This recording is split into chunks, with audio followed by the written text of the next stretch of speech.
आज जो है यूएस ने, यूनाइटेड स्टेट्स ऑफ अमेरिका ने जो है अरुणाचल प्रदेश को भारत का अभिन्न अंग माना है। और साथ ही साथ यूनाइटेड स्टेट्स ऑफ अमेरिका ने चाइना को भी ये हिदायत दी है कि वह जो है अरुणाचल प्रदेश पर अपना क्लेम न करे। लेकिन चाइना जो है लगातार अरुणाचल प्रदेश पर जो है अपना अधिकार जताता रहा है।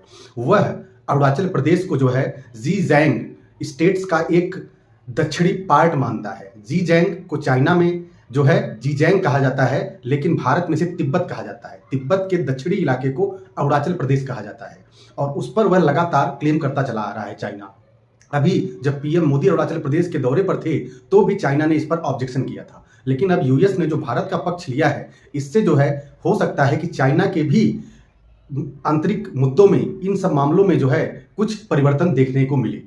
साथ ही साथ यूएस बैंक के जो फेडरल रिजर्व है, उन्होंने अपने इंटरेस्ट रेट्स को, अपने पॉलिसी रेट्स को 5.25% से लेकर के 5.50% के बीच ही रखा है और यह एक अच्छी खबर है। इन्होंने बढ़ाया नहीं। पिछले 3 साल से ये रेट जो हैं ज्यों के त्यों हैं अभी तक। ये रेट अगर कम होते हैं या इसी पर रुके रहते हैं, इससे भारत जैसे देश को फायदा होता है, क्योंकि यूएस के लोग जो है यूएस के कंपैरिजन में भारत में अपना पैसा इन्वेस्ट करना सही मानते हैं, पैसे कमाने की दृष्टि से। तो अगर अमेरिका के अंदर फेडरल रिजर्व जो है अपना पॉलिसी का रेट, इंटरेस्ट का रेट, ब्याज दर जो है कम रखेगा, तो उसका फायदा ये होगा कि वहां के लोग पैसे को भारत में इन्वेस्ट करेंगे। भारत में फॉरेन डायरेक्ट इन्वेस्टमेंट एफडीआई में बढ़ोतरी होगी। जबकि भारत की जो इंटरेस्ट रेट है आज के डेट में, जिसे हम रेपो रेट भी कहते हैं, वह 6.50% है, जो कि यूएस के पॉलिसी रेट से ज्यादा है। तो इसका सीधा बेनिफिट जो है भारत देश को मिलेगा और यहाँ के लोगों को मिलेगा। इसके बाद जो है कांग्रेस पार्टी ने कहा है कि मोदी सरकार हर तरह से कांग्रेस को पंगु बना रही है। पहली चीज तो इनका वोट बैंक घट गया है। सरकारें अब किसी स्टेट में, 2-3 स्टेट के अलावा इनकी और कहीं सरकार नहीं है। साथ ही साथ जो चंदे के पैसे हैं उसको भी फाइनेंशियली कांग्रेस को बहुत ज्यादा परेशान किया जा रहा है, ऐसा कांग्रेस का कहना है।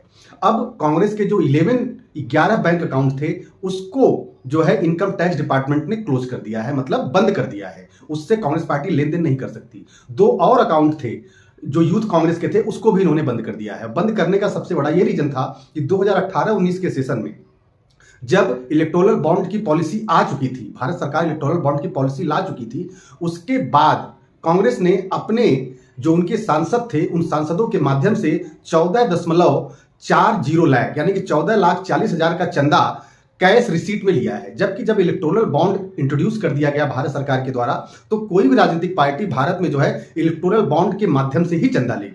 और इस अनियमितता के कारण इनकम टैक्स डिपार्टमेंट ने कांग्रेस के लगभग सारे अकाउंट को फ्रीज कर दिया है और यह घटना जो है 2018-19 के सेशन की है। इसके अलावा जैसा कि सुप्रीम कोर्ट ने स्टेट बैंक ऑफ इंडिया को यह डायरेक्शन दिया था कि 21 मार्च 2024 शाम के 5 बजे तक जो भी डिटेल इलेक्टोरल बॉन्ड्स की है, सारी डिटेल जो है भारत के चुनाव आयोग को हैंड्स ओवर कर दिया जाए। तो आज एसबीआई ने जो है सारी चीजें, उसमें बॉन्ड नंबर, किसने उस बॉन्ड को खरीदा, किस राजनीतिक पार्टी को दिया, देने वाले का अकाउंट नंबर, उस राजनीतिक पार्टी का भी अकाउंट नंबर, सारी की सारी डिटेल सीरियल नंबर से इन्होंने, एसबीआई बैंक ने आज इलेक्शन कमीशन ऑफ इंडिया को हैंड ओवर कर दिया है।